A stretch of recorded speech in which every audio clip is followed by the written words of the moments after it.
Good evening to all of you. We'd like to welcome you once again from our Sunday talk show program entitled Way of Thought. Tonight, we'll be talking under the topic of numbers telling Myanmar Revolution and the future prospects. So after 2 years of the Spring Revolution, it is important to know where we are heading, and to what extent have we achieved. So these are the questions that all the people who are part of this the upstream journey of the Spring Revolution have asked the question: where are we now and what have we achieved? So for when we continue moving forward in this Spring Revolution with a strong commitment, ideology, and to reach the goal of the people, it is important to have a discussion and reflection based on the data and information, because that will also make that our action and our course is belief on the feelings and emotion more logical. So for this reason that we have a request that revolutionary brothers and sisters who are carrying out research and survey-based observation as well as analysis from political perspectives, and then from the information perspective about the Spring Revolution, that they will be here to discuss about Myanmar Revolution and its future prospects. So we have invited Linn from the Generation and Burma Affairs, that Kristen from Burma Affairs and Conflict Studies, and then BHRN, that Burma Human Rights Network. So we have invited three speakers to come and discuss with us. Generation Wave has, for example, Generation Wave has been consistently looking at the propaganda as well as on the fake news as well as on the misinformation campaign of the military, and that Burma Affairs and the Conflict Studies Group is also looking at looking also at the political the impacts from the military perspective. MBHR has always been consistently studying the spread of dissemination of hate speech as well as on the its impact. So first, I would like to introduce you all to our three speakers. Thank you to our speakers. Thank you for joining us this evening despite your busy schedule. So first of all, we'd like to go through a round of introduction. So please introduce yourself, and can you also share with us why you are doing the work that you are currently doing. I would like to first invite Siama Linn from Generation Wave. Siama, please introduce yourself.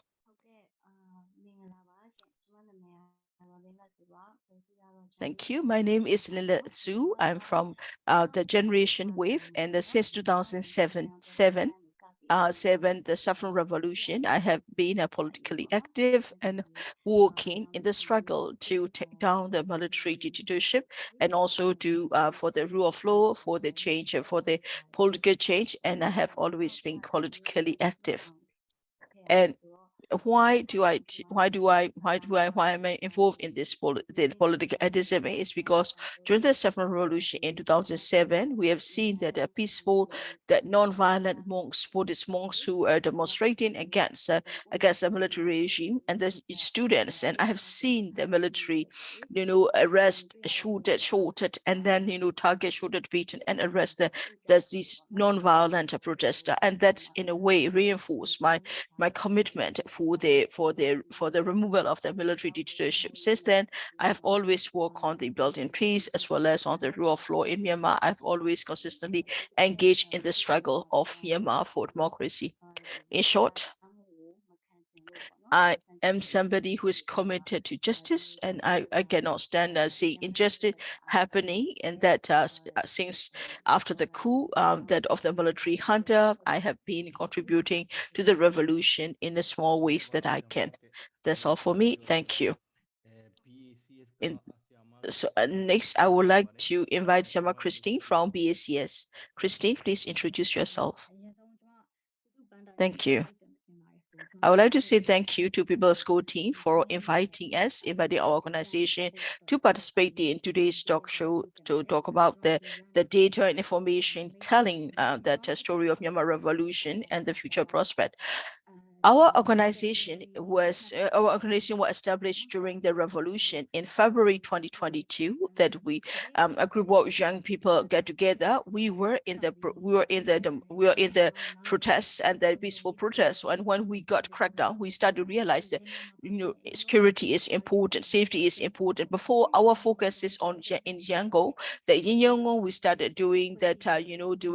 Doing the scouting, that we try to look and try to find information about where the military hunter will be, and we do the scouting, and then from Yangon we are spread across to all over Myanmar, where we post information about where the military soldiers are. So that was the beginning of Burma affairs and the conflict studies work as well. Some of our comrades have been arrested, detained, and some of our brothers and sisters were no longer able to work due to the security, because they no longer are in a secure position to do so. That through the work, we believe through the work, we when we realize that we need to turn from just from scouting. We also need to consolidate the data and share the data publicly. And after 2 years, we discussed internally that we need to share the information, do a public disclosure of the information. And since August of 2022, that we start discussing together to form BACS. In the 2022 September, we established Burma Affairs and Conflict Studies, or the BACS.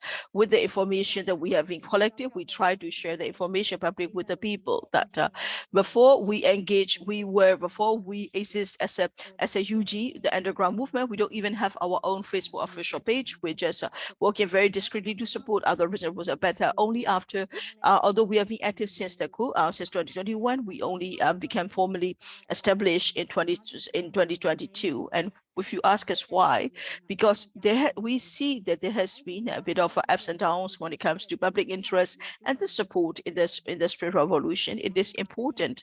So it is important. We need to keep record, document in a timely manner of the violence and the aggression or the atrocities the military has been committing against the people. So we want to issue we want to compile and publish regular conflict reports based on the violence of the military. There are many organizations who are doing the similar work, but why are we just are we run of the mill? No, because we look at from the different perspective.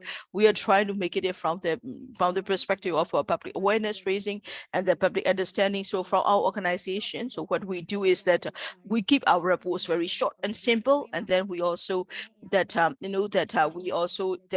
we also share the information we also combine the information that a revolution forces need to know. We also have reports that are based on the public education, public awareness raising as well. So our intention is that it is important to know where the revolution is, where the revolution heading towards, what are the numbers when it comes to the revolutionary progress and developments, achievements, so that people can keep an eye on the revolution and still be informed about it. That's why we do our studies and research from the BACS or Burma Affairs and Conflict Study. Thank you for a very comprehensive introduction. Next, I would like to invite Sia Soneu from Burma Human Rights Network, BHRN.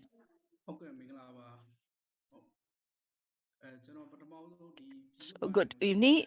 First, I would like to say thank you to the People's Code team for invited our organization BHRN to participate in this talk show. Our organization was established in 2012 to promote the minority rights, and that minorities, both ethnic and religious minority. This is something we keep on working so far. That our objective is that various successive regimes have systematically oppressed the people and divide the people, and they cause a fracture in the social fabric. They have the system and the structure and it is something we need to raise public people aware about it. So that's what the Burma Human Rights Network has been working on, raising promotion and they're promoting human rights and the awareness of the public as well. In that and if you ask us why I am involved in it, before the revolution, I was an Islamist religious leader. That I work in the mosque, and then during then I was already raising social work and public awareness and raising the public awareness. But then during the revolution, I started to get exposed to the politics. Before, I work mostly on the promoting peace and the social work. But now I started to become politic in the politics. and as a BHRN, we, in addition to the human rights work, we are working, we are involved in the politics, because people of Myanmar have been suffering from the various forms of human rights violations. Sometimes our people don't even know that their human rights are being violated. So it is important for the BHRN to contribute to the systematic protection of the human rights, and also to disclose that human rights are the systematic and structured human right violation as well. In the BHRN, we have that we are BHRN also is part of the Myanmar Islamic that Consolidated Council, and we are also contributing to the revolution in different ways that we can. Thank you very much for all of your introduction. Now let's start our conversation for today. Now we have learned your background organization, your work, and now it's time for us to hear your information and your research. First, I would like to invite Sone U. Your organization worked on the human rights, minorities, hate speech, etc., etc. About hate speech, the hate speech, it's something that the public realized very recently with the social media used a lot by uh, public. The hate speech was there, particularly in Rakhine issue, in Rohingya issues. And what is the difference between the free speech and hate speech? And what is the finding of your organization and the dynamic of it on the ground? If you would elaborate about the situation of the hate speech and free speech for the public, it would be nice. Thank you. Regarding the hate speech, first, let me talk about the definitions of it. The key concept of hate speech is to be well understood. If we do not know the definitions of the hate speech, it may compromise the free speech. The definition of the hate speech has to consider in conjunction with the free speech as well. In the Universal Declarations of Human Rights, the free speech is something to be protected, clearly. So, first, there are regional, treaty, law instrument, and international standards. So, all of these protect the free speech as well. And the state, the government, would have to protect the free speech for the people by using any medium: Telegram, Facebook, online, offline, everything. So, right to know, right to information, right to distribute all this information are to be guaranteed and protected by the state. When it comes to the free speech, it is quite a broad range of dynamic. So say for example, if the speech is discriminating, if the speech is insulting somebody, then it has to be careful. The free speech, on the other hand, it's to be protected by the international community, by the state. Why?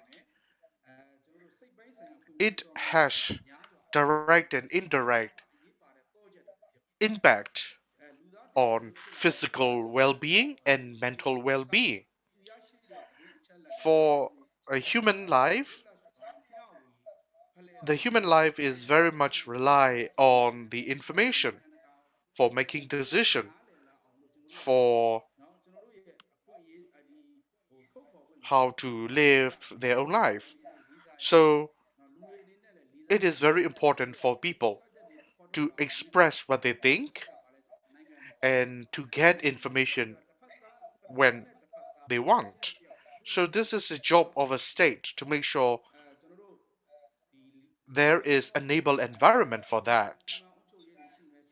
So say for example, we in the country you would have administrative area, business area, social area, development area. In all this area, the free speech is critical. The public should have space to argue, space to dialogue, space to express their opinion. The state should be in a position to have open heart to for the public to say what they want.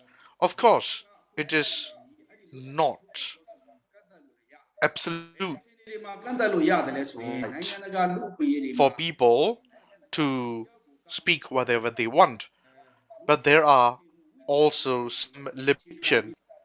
So say for example, based on context, based on identity, and based on certain protection, there can be some limitation on free speech when it comes to the public order, when it comes to the culture perspective, business perspective, security perspective. Free speech can be limited. So, say for example, if a particular speech can undermine the identity of people, or if a particular speech would discriminate to a particular group or to an individual, then such kind of speech shall be restricted or limited. Looking back the Myanmar history, whenever there are criticism that people made on the country, then the individual would be penalized by imprisonment with this criminal code number 505, etc., etc. So the situation was not good, but it get worse after the data. The current situation again is worse. I talked about free speech. I talked about the meaning of it. I talked about the international standards, legal framework, the protections of it. Again, it is the basic fundamental human rights, but that was compromised by the government of this country in part. The free speech, on the other hand, can be manipulated. So, in the previous government time, the free speech is manipulated, exploited, and used by the government. So, whenever the there would be the criticism on government, there were penalized action. But when it comes to the other kind of criticism, the government just have their eye closed. For example, there were hate speech against Islam religion, but the government did not protect this kind of action based on any legal ground. But on the other hand, the government did not tolerate any of the criticism that was made on them. Now, free speech cannot be limited at all. I mean, free speech by nature is the fundamental right that people can practice through every or any medium that they would like to use. So there are all sort of international norms, standards, legal frameworks, tools and everything. Now, hate speech. What is hate speech? There are some nuance between free speech and hate speech. But then again, there is no one standardized definition of hate speech in the international community. When it comes to a certain speech, there can be controversial perspective if that speech is free speech or if that speech is a hate speech.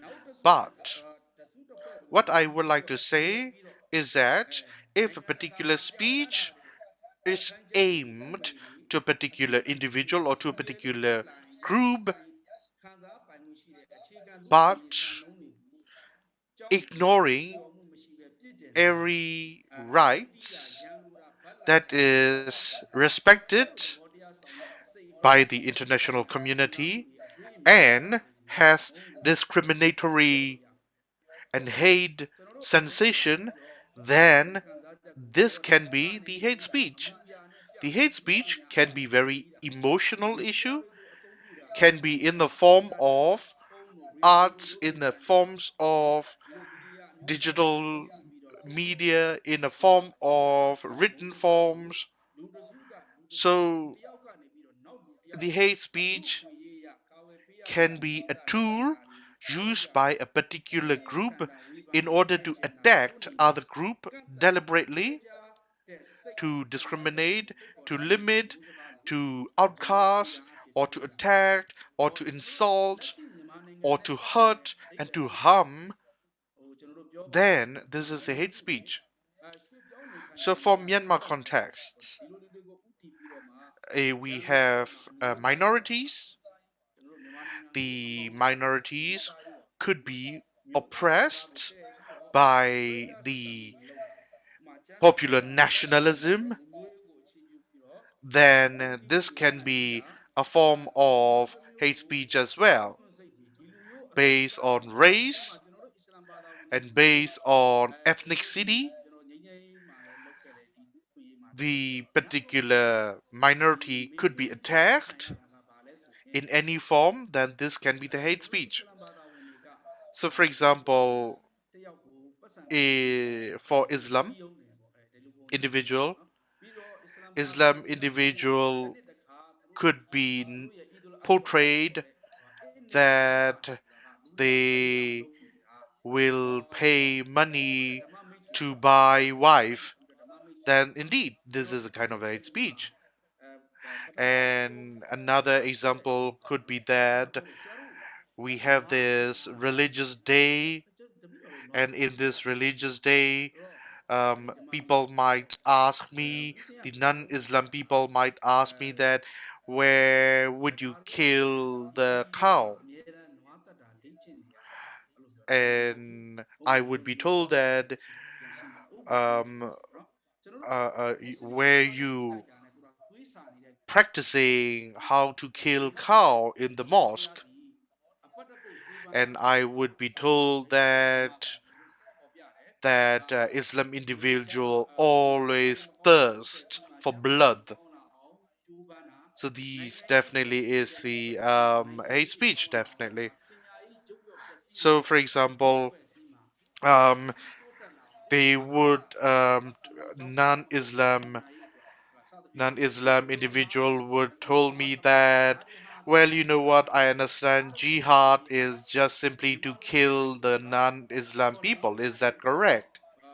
Well, I had to explain to them that you know what jihad is about to make sure and to contribute the overall development of every aspect of the community. So this is a kind of a racial hate that a particular group would portray to another group so that people will be afraid of a particular group due to their hate speech. And in YouTube, they have their own standard in terms of hate speech based on gender, based on disability, based on race, based on age, based on class, based on who you are. If a particular piece or video clip would create some sort of negative feeling, then it could be the form of a hate speech. Again, sex, genders, sexual orientation, race, political orientation, identity, religion, possession, citizens or not citizens. So, all of these are to be protected. All of these should not be subject for discrimination. And if there would be such kind of discrimination, then it needs to be protected. But when it comes to hate speech, and you cannot, on the other hand, prohibit every forms of free speech with justifications or protections of a hate speech. No, it won't work like that. In order to protect the the security of the country, in order to protect the public well-being, in order to protect the public order, there can be some limitation on the hate speech. I'm going to round up. We have this ICCPR in which there is mention about hostility, there is about violence. So if this kind of situation, then this has to be prohibited. This has to be limited. So the government failed in the past to act accordingly. As a result of it, there were genocide happened as well. Mosques were destroyed. People got killed. So hate speech, it's understood wrongly, and hate speech, openly speaking, is manipulative, exploited, and the hate speech is used in a very wrong manner by the so-called nationalists of the country. So hate speech and free speech is very important to understood and not to mixed up between the two. Thank you. Thank you very much for your broad discussion regarding the hate speech and freedom of speech. So there are some nuance between them. We have to be careful between the two. According to the human right, freedom of speech is the fundamental rights of everyone. At the same time, the authority and the state need to protect the free speech, but um, in order to have discrimination, in order to create violence and hostilities, this kind of speech should be limited, should be restricted with all the legal instruments. But then again, the dictatorship, the military dictators, would use all this in a very wrong way.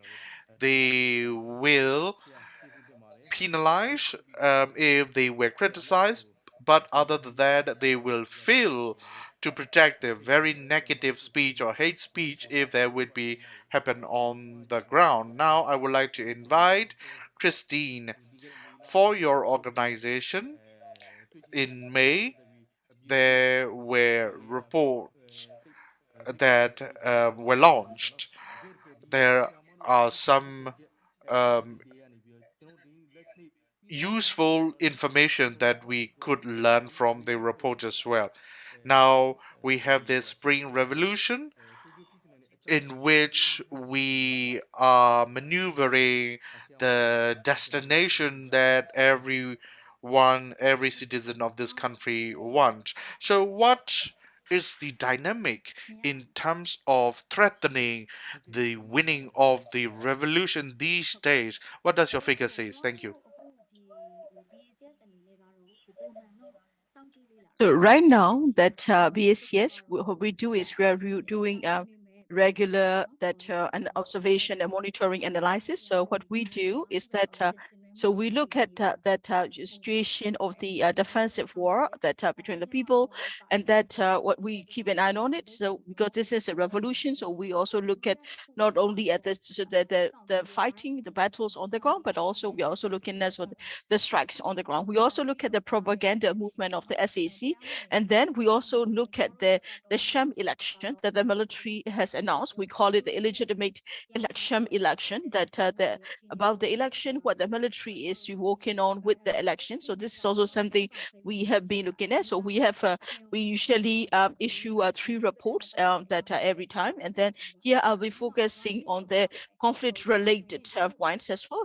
That I will just give you a summary. So when you do the conflict monitoring, we look at it in 3 categories. First, we look at the armed conflict across Myanmar, that where the armed conflict has been going on. Then next, we look at the war crimes that has been committed. So under the armed conflict, we also look at what are the kind of aerial attacks, the area bombardments that the military has committed. We also keep an eye on the airstrikes, and then we also look at also another point we monitor is about the politics, what kind of political movement the military has made, and then we also look at what about the political movement of our democratic forces, including the EROs, and then the next part we monitor is about the war crimes. What are the war crimes the military has committed based on the findings, and that time, we also look at whether the crimes that they have committed, that they have committed, that no constitute the war crimes or not. So we look at them.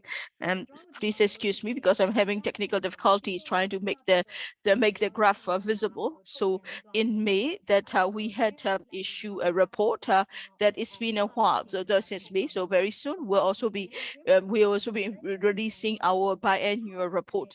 So in the month of May, there are 619 the fightings or the skirmishes. And when we look at the military, when the military try to promote their propaganda, they say that they will say that that they will always say that the democratic forces or the revolutionary forces are not into direct confrontation. They will just there will be explosion and then they will run away. But since 2000 since the beginning of 2013 until June of this year, that we have seen that the revolutionary, that there has been a confrontation where that military initiative have been taken by the revolutionary forces.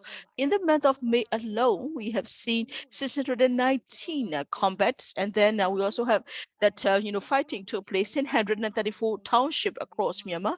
In May, there had also been the Mukher cyclone, super cyclone, and that a lot of people, there has been a need for evacuation. We also had a lot of preparation for the cyclone as well. But despite that, military still is running military offensive even during the cyclone Mukher, and that the comrades in Sagai, that despite the storm, despite the natural disaster, people have to evacuate, to run away from the military columns of the SAC.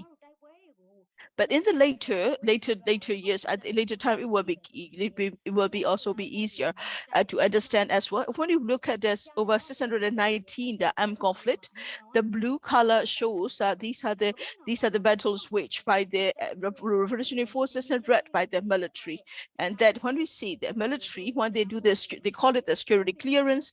They ran military columns into the community areas. Where when it comes to military confrontation, that that often they are there. If you look at the fighting or the military engagement, systematic engagement has been initiated by the PDF or LDF or the democratic forces as well. So in our study, we also put it into attacks into different categories. So we look at the attacks into that actual ground confrontation, as well as all the explosions or the mines, and that as well as on the drone attacks. We also distinguish that engagement into that major battles, as well as all the smaller size battles, based on the duration of the fight as well. That one thing people should know about is that the local defense forces and PDF, and that revolutionary fighters that from the PDF, they have been able to wage more of a systematic military offensive across Myanmar. That in that they are also more strategic. They have been able to use more tactic in their attack against the SAC as well.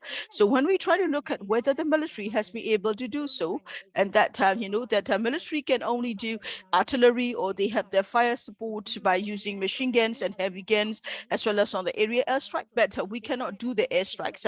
But the military is the one who's doing the most of the area strikes, and then they will also organize the artillery or the shelling as well. So this shows that the military has to spread thin. They have to spread thin. They are also confronting the revolutionary forces in all states and regions across Myanmar. Zagai and Jin will be the major area, but even in the that area which is under their control, that we have seen that revolutionary forces have been able to threaten even the areas like Nebula, which is supposed to be under the whole of the military control. That and if we look at most of the townships and most of the areas across Myanmar, there is fighting every state and region. That here you can see, if you see the Zagai region is the most impacted by the airstrikes that across the country. Currently, is this another. If you look at currently in terms of states that are being hit by the area bombardment, they are the second highest. If not, Zagai and Shen are the Zagai and Shen, and were the first two, followed by Karen as well. That one thing we have noticed is that when the SAC, when they see wage war, that they would target the civilian community, even though there is no fighting on the ground. That if we look at in certain parts of the Chin state and also in the Nidai region, we have seen that although there is no fighting on the ground, military still had conducted the airstrikes as well. That it is, the details are in our report. I would like to invite you to check out the report, but this report will show that people can easily understand what is happening in Myanmar, and that how is the revolution going. If you look at this here, all the red dots across the map of the Myanmar shows the areas where they are fighting. Although military claim that they control the territory, but we can see that the offensive war is waging across the country, and it is being spread, and that is being waged strongly in different parts of Myanmar as well. Another part is we also look at the political activities of the military junta. That military has been getting closer and closer to Russia and China. They are formally engaging in May. They are engaging more with China, both China and Russia, and that we have seen that that Chinese we have also seen that China, the minister came in. There has also been people demonstrating against the China interference as well. So that in terms of political activities of the SAC, we haven't seen much of a progress made. However, what we have also noticed in our monitoring is that, as you can see across Myanmar, that military has to spread that they have to spread their forces, deploy their regiments across the nation, so that in terms of them forming their military offensive, they are weaker, but they are turning to rely more and more on the artillery and the aerial bombardments. That also means that I also have implications for us, for revolutionary forces in Zakai, that there has been a lot of confrontation on the ground in Zakai region, maybe like 2 or 3 months ago, like the case of Naung massacre, where the military has massacre that civilian people. These massacres are there to instill fear. The military commit such crimes. They commit such crimes in order to instill fear in the mind of the people, so that because they are not winning the war on the ground, so they want the people to be afraid of them, and that's That's why they are trying to instill fear into them. So this, based on this example, what happened in Basiji, in Sakai region in April, and as well as in the future, we can also expect the military to be even escalate its violence against the civilians. So there could be more massacres, there could be more area bombardments. So it is important to take necessary measures to protect the people. That it is also important to also to keep a close eye, as well as to speak up about the military targeting more and more civilians, and that and also it is important to collect evidence systematically as well. As you can see that if you look at the red attacks are the red refers to the attacks of the military, but they are mostly airstrikes as well as on artillery. So yes, please continue. So here I would like to summarize this graph, the area bombardments the military has conducted. So there has been over 18 civilians killed during that area bombardments. 18 freedom fighters or the revolution fighters were killed by the area bombardment as well. The blue dots are the areas where the military has conducted the airstrikes, and that even if there is no combat or they on the ground, they would send as well. So another point I would like to mention is that I haven't actually taken out a graph, but the massacres committed by the military has become needs more attention, because now that in the past 6 months of 2023, in our quarterly report, the military has conducted about 10 massacres across the country. If we look at these 10 massacres, according to the data we have received, there are five of the massacres where the five of the massacres where the military did not took the credit, but in the other five of the massacres were able to identify the military is the one committed. But for the other five massacres, it was very difficult because they didn't do credit, so that it was hard to say who committed the massacre. So it is important to collect systematic information, and also it is important to name them for the crimes that they have committed. And there is also the concern because military also has been started to weaponize and then equip and arm and use their militia groups, the PSOT. So it is important for all of us to be mindful about it and be aware about it, and monitor that such massacres as well. And that so I also like to talk about the areas, the hot zones of the conflict, where they have a lot more fightings and a lot more confrontation in the military. We are also seeing more and more violence against the civilians as well. So it is important that we need to be prepared for such civilian attacks in the future. Thank you, Siama, for your presentation. Then thank you for giving us a lot of data as well as on the finding about the attacks of the military. So as you have discussed, that it is important to recognize that although Myanmar is facing conflict in all parts of the country, even despite even during the natural disaster, where the cyclone Mocha, a lot of people have to also evacuate, not only from the cyclone but also from the conflict, since the military continue to conduct security clearance in their area. So in the graphs you mentioned, you show that in the beginning you said that military initiative has been taken by the SAC, but you are saying that according to the data, that according to your monitoring, you're seeing that democratic forces are more taking the military initiative. They are the one who are engaged in the military in a combat as well. That's also something I have noted. That also you also have said that the way that the revolutionary forces attacked the military also has diversified. But however, the military, in terms of response, they focus on the artillery or the heavy guns or the machine guns, as well on the area airstrikes. So these are the important points I have taken note of as well. And that one thing I also have taken note of is that we are seeing more and more that massacres as well as on the grave human rights violations against the civilians. And this is something we have to be aware of and be lookout for as well, that it is important to keep an eye on and prepare for the potential massacres or the targeting against the civilian by the military. Thank you for making for the important points. Next, I would like to invite the Siamalin Lesu from Generation Wave. Generation Wave organization has been monitoring and doing research as well, and that in the Generation Wave is not new to the People's Code talk show as well. You also have participated before. So here I would like to ask you about the propaganda of the military in 2023 and 2023, 22 and 2023. What kind of changes have you seen in the efforts of the military's propaganda? What kind of approaches have they started to exercise, and then what kind of impact are they making on the ground through their propaganda campaigns as well? Based on real research and finding, can you comment on the propaganda efforts of the military? The floor is yours. Thank you very much for our organization. After the military coup by this military junta, there are social medias by pro-military dictators. We observe them. There are propaganda pages, indeed, run by them. So we have color coding as well.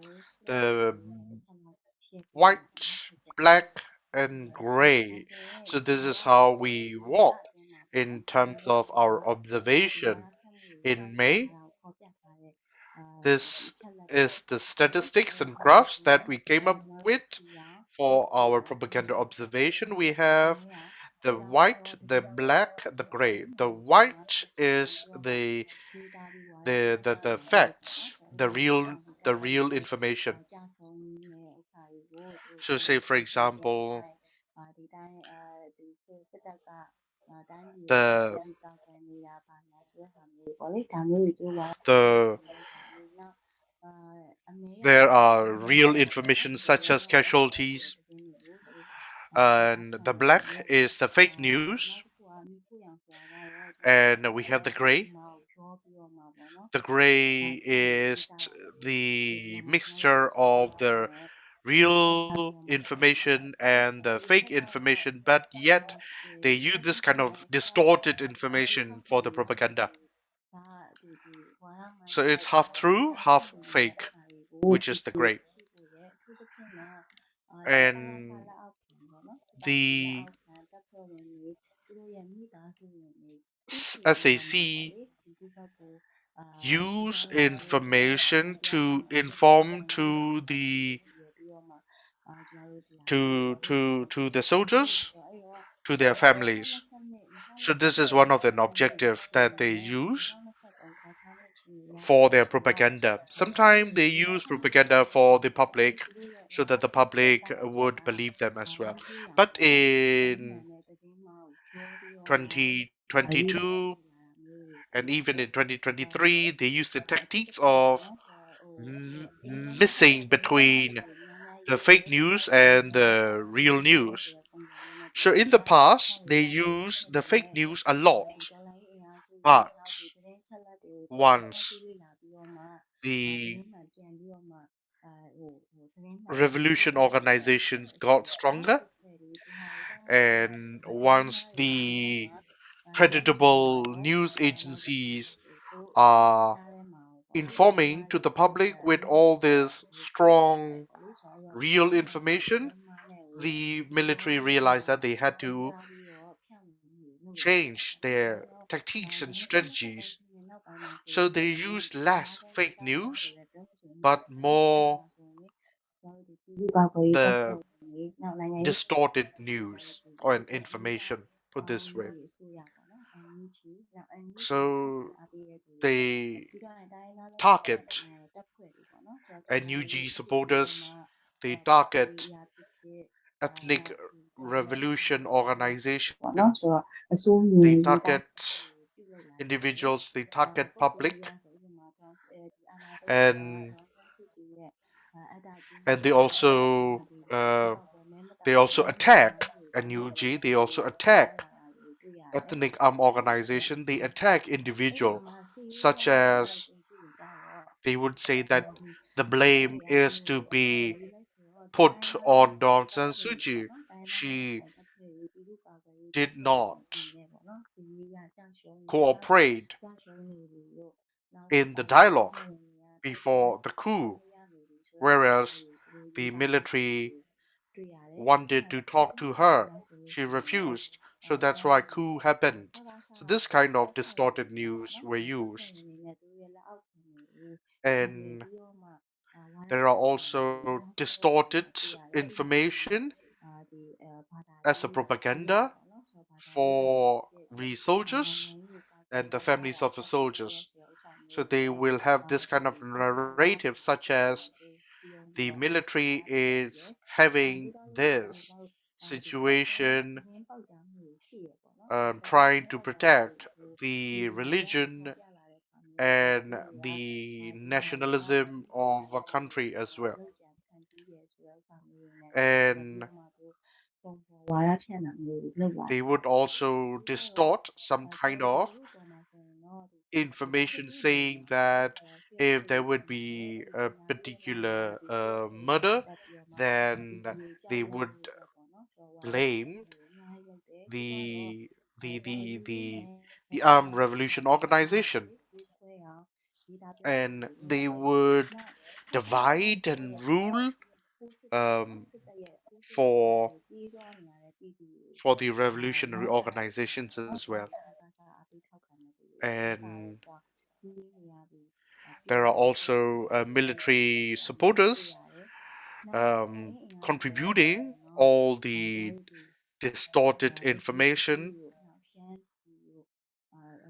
And for example, there were massacres in Basiji in Shan State, and this incident would be portrayed by the military supporter that the perpetrators for these massacres were the ethnic organizations or the local people defense forces, in order to have the fear campaign so that the public would be nervous and afraid of the dynamic. In 2022 and in 2023, in comparison, in the past they used fake news for the propaganda. So say for example, they would come up with a fake news such as that they found tunnel at the basement of Dawn San Suu Kyi house. And but now they start using distorted information saying that the coup actually happened due to the Dawn San Suu Kyi's cheating on the election results. And they definitely use different tactics in coming up with their propaganda this years. Again, in the past, they would create the tension or conflict by using fake news. And this year, they would say that they are winning, and they are happy about that for the fact that they are having the upper hand in the revolution. So this is something that we learn, that they changed their tone recently indeed. Thank you very much. Thank you. You mentioned about the dynamic of the propaganda and psychological warfare, and indeed they are using half fake, half true news in terms of creating their propaganda. The military is trying to hold their institution not to be dissolved, so that's why they are trying to have much more internally organized propaganda and as well as the external organizing propaganda by the military. For the public and for the audience, if you would have any particular questions, comments, or opinion based on what you have observed on the contributions of the three speakers, please make sure that you make use of the chat box, Q&A box, or raise your hand so that we'll call out your name to have the discussion in person. We will also have a particular question and answer session towards the end of our conversation. Without further ado, we will proceed with the second round of our panel discussion. We have a question to all three panelists. In this revolution, we are trying to move ourselves to the federal democratic country in which there will be no role and room for the military dictatorship. We want to have self-determination, federal union, free, equal, fair for everyone. This is all we want. And our people's goal program really promote and encourage for each and everyone to participate in our future endeavor. Now, the question is that how the data, statistics, and information can contribute the success of our revolution, and what would be your recommendation to have much better statistic data information so that it would be much feasible for the winning of the revolution. Now, I would like to give the floor to Saya Tuniso. Thank you. Thank you for the question. So our recommendation for the revolution will be like as follows. So to all the brothers and sisters who are involved in this revolution, and that it would not be a recommendation or a suggestion, just my contribution or the discussion, because a lot of you have more experience than I do in this movement. So when it comes to this revolution, my point I would like to make this in particular concerning with the hate speech. I've already shown you how the hate speech is defined, and said that the nuances, and that even in the that in the past, in the under the successive governments, either the military regime or civilian government, when it comes to hate speech and freedom of expression, and there has never been clear definition. There has always been overlap, and some people sometimes use hate speech as an excuse not to give for freedom of expression. And some people also say that, well, what the military did is strange and weird, and they will say that no, but at the same time that the military have always controlled the Myanmar through the divide and rule. They have usurped the state power. They have been there for 70 years. So they also have a good institution that they maybe they have used this hate speech, and they have used very strange and weird kind of ideology, but they use this extremism or the nationalism as a way to keep the people divided. And whenever we talk about individual rights or the human rights, there was always connected to the, if you speak about the human rights, if you promote the human rights, and they will accuse you of oh, you're a traitor to the nation, and that you are just that you are, or you're agents of the Western Bloc, or therefore the Muslim, they will call us that we are the agents of the OIC. We don't know about OIC. That none of the, we don't have never had any connection with the organization of the Islamic World Islamic organization. But whatever we do, whatever we talk about, oh, because they can do that because got funding from the OIC, and they are being they are being pushed by the OIC. And the same NLD government was also accused of being funded by the OIC, and the OIC might even not know what is happening inside Myanmar. They always make such accusation, and that you cannot say that, oh, they're just saying, they're just propaganda, we can just let them be. No, we can't. Based on the ground situation, what we have seen is that they want to undermine the revolution. They're using propaganda systematically to weaken the revolution. They would use propaganda. They have channels where they also have pages. They have websites where they will systematically share that such information, such narrative, to cause divide and divide about the revolutionary forces. In Telegram, there are more than 170 channels.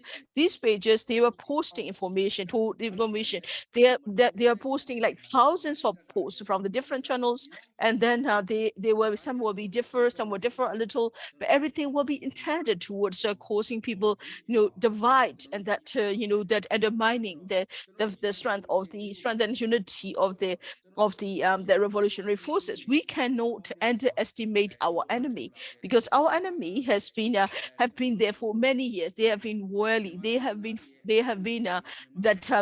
abusing the Myanmar people. They have been robbing the people of their own individual rights, and they also have been making sure they have a system, they have strong institution, to cause every time there is a political crisis, that they will use certain triggers, certain traps to keep their people under their control. And sometimes it's hard to even to distinguish if the hate speech, it is hatred against minorities, or is this freedom of speech. It is hard to determine that, but it is important for all of us to learn about it, because this is important for the future of our revolution. Sometimes even among the revolutionary forces, we can also that we could be targeted and twisted by the so-called extremist nationalists as well. So it is important to be aware about that. And it is also important that all the revolutionary fighters, revolutionary force, we need to, that it is important to help each other. It is important to collaborate. It is important to talk to each other, like people's goal. That it is important to have platforms where we will encourage each other or to share information each other. So in short, what I would like to say is that it is important to recognize that all the people of Myanmar are standing by the truth. And I would like to say that I would like to quote Quran here. In Quran, it says that that the truth is by the side of God, or the Allah. So we are all standing by the truth, by the right, by the righteousness, by the Dhamma. So that it is certain that we will achieve the federal democracy and human rights, that we all will be able to live in a prosperous and peaceful country where we are free from hatred. And it is important for all the people of Myanmar, from the mountain people to the plains people. It is important for people from all communities. It is important to work together to build a future federal union. Thank you, Sia, for the points that you have raised, and also for the prayers you have made for the future of the country. So to summarize and quote one of the points that you have made, that military use the propaganda and causing divide and fraction among and the fracture among the others. They have been doing this systematically, and they will continue to do that as well. It is also important that all of us cannot underestimate the military. They have that it is important never to underestimate our enemy in our struggle for for us, our aspirations. In the same way, for us to reach our political aspirations, it is important for us to work together, keep ourselves open-minded, and then work in solidarity and unity. That only then will be able to reach our political goals. Thank you very much for the points that you have made. Now, I would like to give the same question to Siama Christine from the BACS. Siama, I would like to know what your from your organization perspective, any recommendations to the leadership or the people of the revolution? Thank you. I also mentioned some of the recommendations and things to be aware of, but anyway, I will highlight some of them as well. What I would like to say, first of all, is the importance of a people in this revolution. The revolution, it's there. The dynamic is going on. We have the strike action, we have demonstration action, still as of today, continuously. But the visibility of it's not that much. But the strike and demonstrations are ongoing, and the momentum of a strike is still ongoing. This is something that I would like to say. And we have this revolution anniversary strike. There are definitely public participation in this. So people contribution and people engagement, people participation are still at the top in this revolution. Revolution, it's ongoing on a daily basis. People definitely need some break. But then again, self-care is very important. Please support other as well in this long journey. Of course, statistics cannot say everything of what's going on. Another thing that I would like to talk about is that please be careful using social media and don't be fooled by the systematic distortion impact of the SAC social media attack. And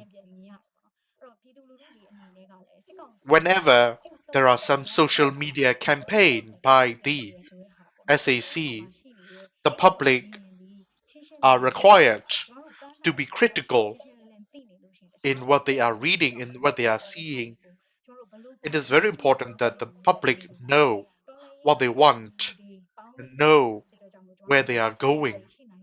Revolution, it's the collective effort of everyone. We are human. There can be error, there can be mistakes, but we definitely need to know where we are heading to as a bigger objective. We have armed revolution and we have other forms of revolution such as strike, demonstration. There are 13 townships in which they have daily demonstration, daily strikes. What we believe is that people are not that visualized in participating in this revolution out of the fear of the gun, but their attitude, their spirit are still at the very top of the energy, commitment, and engagement in this revolution. In the future, the armed conflict or armed violence by the SAC will be severe, will be more severe. They will use more airstrikes in Zagain, Magwe, Chin, Karini. They will use more airstrikes. They will commit more massacre. They will burn more houses in coming days. So, in the big cities, the public in the big cities, such as Yangon, Mandalay, and other big cities, would definitely need to follow what's going on in other part of the country. They are committing the war crimes. You, each and every one of us, can be the witness of this war crimes that the SACs are committing. So if you cannot participate in this revolution physically in the field, there are definitely ways in which you can participate or at least encourage, support those who are actively struggling or fighting on the ground. So, this is something that each and everyone can do. And another thing that I would like to mention is about political changes. There are many political movements going on that the youth really want. There is a Gain Forum, the Interim Executive Council of Kayani are the seed and foundation of the federal democracy state that we want. We definitely need to follow them. And in coming days, the NUCC and NUG should play a very proactive role in informing and communicating the public in terms of their plan for the interim constitution and the future constitution as well. And another thing that I would like to talk about is that the two state banks are sanctioned by the US administration. It will have negative impact on the SEC and as well as on the public. I would like to say this: public will suffer more in coming days, and please monitor ourselves, and please check and balance ourselves. Please be criticized and critical on all the social media campaign by the SAC. The revolution is our revolution. We shape this revolution. I would like to encourage and I would like to push and I would like to motivate each and every one of us not to lose our momentum, but to keep up with ourselves for the future in this revolution. Thank you. Thank you very much for your contribution, and you also definitely are right that the public are still participating with their full energy in this revolution with every forms, and we have to be critical enough and have 360-degree perspective with all the social medias and informations and narratives that we have around us. And you also suggest to look after ourselves and those around us. Thank you very much for all this valuable recommendation. Now, I would like to invite Linn from Generation Wave to contribute your thought on this same question. Thank you. Thank you. Two other panelists have already, they share quite broadly about it, so that how can the statistics help, or that how what can they share about this? That also that because to be able to look at the statistics, it is important to do the monitoring. It is also important to do analysis.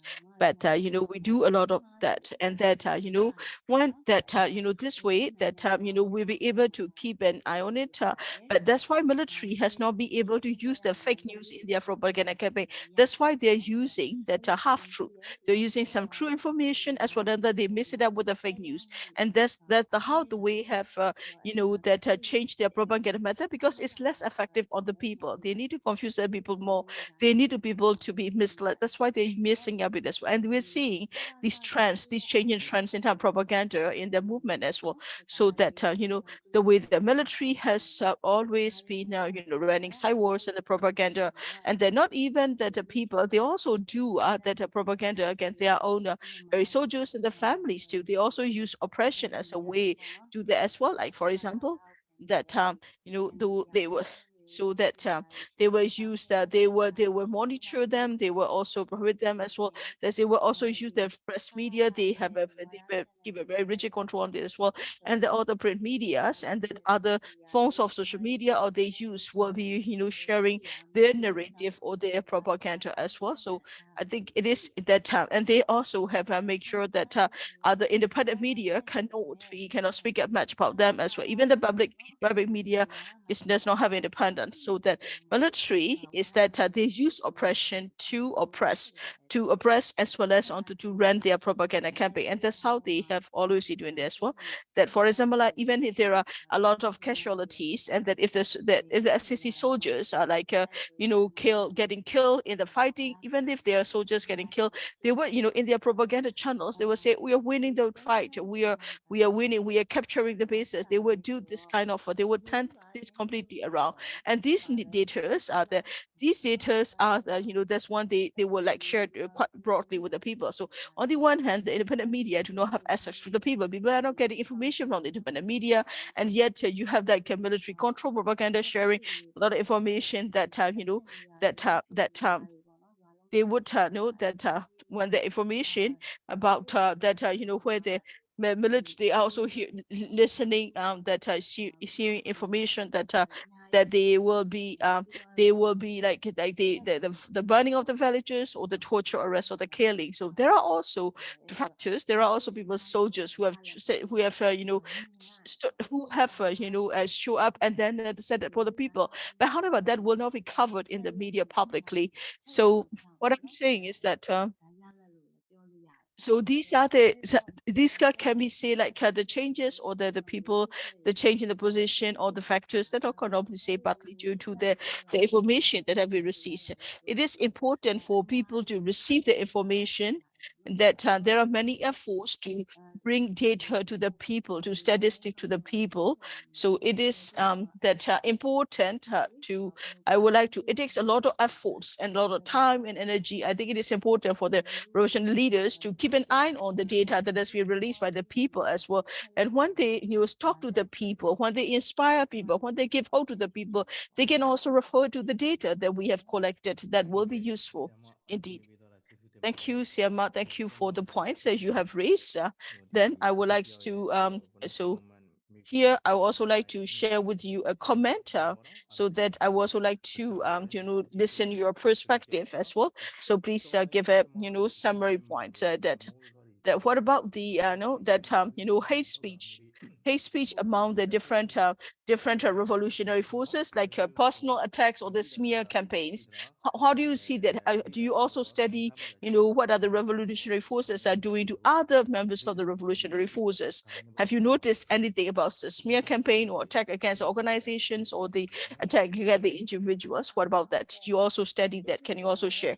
Thank you for the comment and the question that, there are, of course, there are many forms of personal attacks as well, that such personal attacks are not only against the revolutionary leaders, but they are also the members of the revolutionary forces.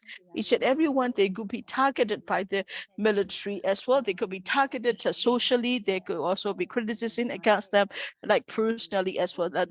In doing so, we see that in the forms of posts that they could be there could be posts attacking them. They could also be use them in the that in them as well, and then they can also be they could also send messages through their personal through the messenger, or that to attack them as well. For example, like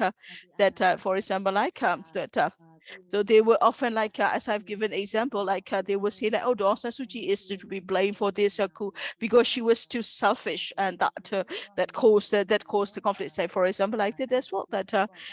For example, like there's some of the so one of the revolutionary members is LGBT, part of the LGBTQI community. So they also like a well-known leader and a member of the LGBT community has been attacked by the conservative people on their personal attack as well as post as well. Yes, there are such attacks, individual attacks as well as on the attacks against the individual people.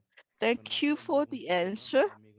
We have another question. It's a short question that what about the assassinations of allegations that some of the people are military informants or the land? So what do the panelists think about it? And I would like to ask our panelists this question. I would like to first give the floor to Siama Kristen.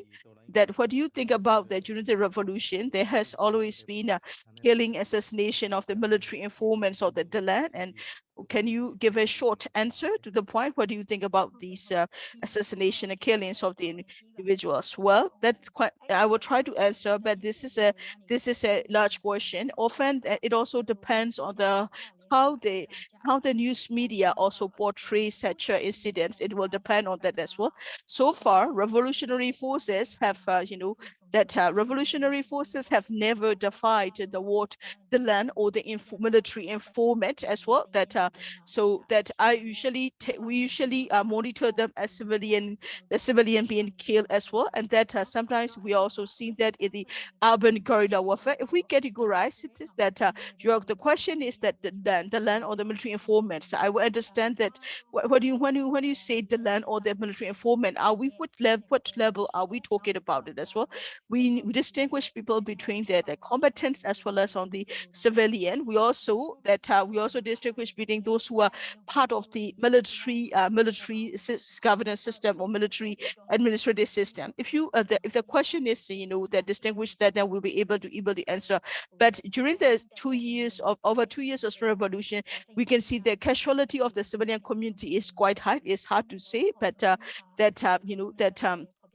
for that time, there are also some data in the, if you can check out the ABC website where they indicate about the number of civilians that have been killed in the past 2 years as well. What we do is we collect data and we publish report on the monthly basis or 3 months basis or a 6-month basis. We haven't even published the annual report, so we don't have that for the year. However, I think civilian attacks are happening on both sides as well, but here it depends on because since it's not clear how to define the word, the land or the military informant, so I will not be able to comment on that. It depends on that there are both civilians being killed by the both party as well, and that there has also been assassination of people who are involved in the military hunters that mechanism, those who are killed, and this will be there will be credit taken by the concerned revolutionary forces as well. And that so when we say that the land, that we use the word military object. So in the expression in the report, we can see that some from the professional expert, I'm not a professional, but I'm also still learning. So that from the professional perspective, they will say that some of these entities are defined as civilian that military objects. So there are only two when it comes to rules of engagement, whether certain people fall under the military objects or civilian objects system. But it's also, we study it from that perspective of making the distinguish between the civilian and the military object, and that's we are talking about is entities who are considered as military objects. But at the same time, that the way the military has been committing, the perpetrating the crime is also quite chaotic. Before, the military has established, they call it the Black Brothers, or the Tuoi Dao group, and then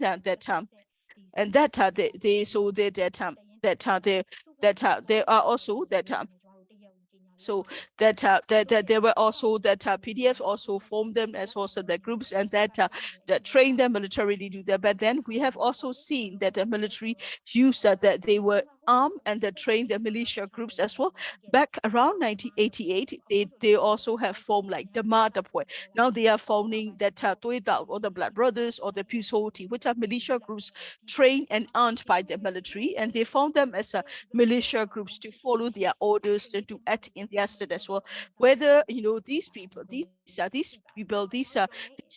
or the Tuidao, they are targeted the civilian as well, so that so in this revolution, yes, there is a high level of civilian casualty, but they can also be considered as a war crimes committed by the military. However, when he said about the land, there need to be a technical and specific definition of the land to be able to respond to that question. Thank you for the answer. Now, I would like to invite Sia Soneu to respond to the first question, your opinion on can you also share with us as well that the first question was what there has there been individual attacks or smear campaigns against the revolutionary revolutionary forces by the other members of the revolutionary forces? Have you seen that? And how do you see that? What have you noticed when it comes to such kind of this kind of attacks or the personal attacks against the revolutionary forces by the others of the members of the revolution?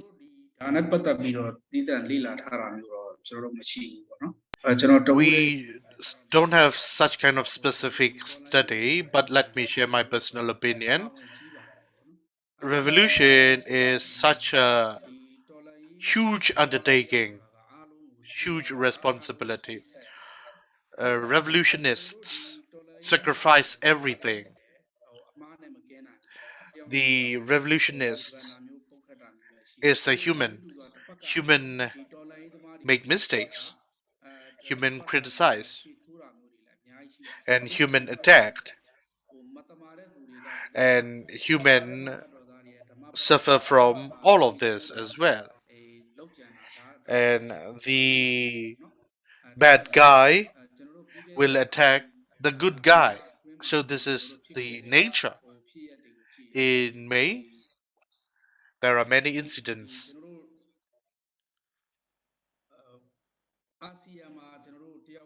In ASEAN,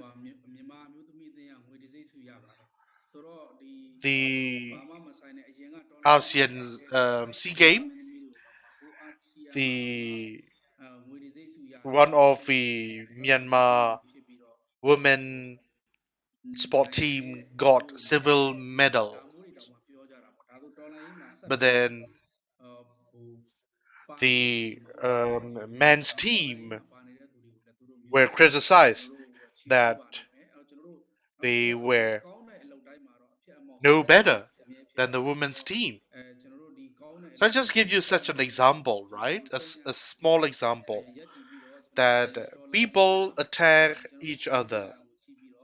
Even in the revolution, the revolutionist might do this kind of action and might be the victim of these actions as well. Everything that we need to be aware of is to know what you are doing, to be righteous about your action, to be persistent and to be resilient up until the end of this successful revolution. Thank you. I would like to read out some of the comments that we receive in the chat box. The SAC is having systematic media campaign. We must not be fooled by these. We have to be critical about them, and we need to come up with the collective strategy in order to overcome this kind of attack by the SAC. You're right, indeed. Thank you. Now, I would like to conclude our conversation today. I would like to thanks to all the panelists for your contribution today. The audience, the public, I'm sure will learn from the conversation that we have had so that you will be aware and you will be critical, and you would know what to avoid and what to take for the success of the revolution in this endeavor. With this, I would like to end our weekly conversation here. Thank you.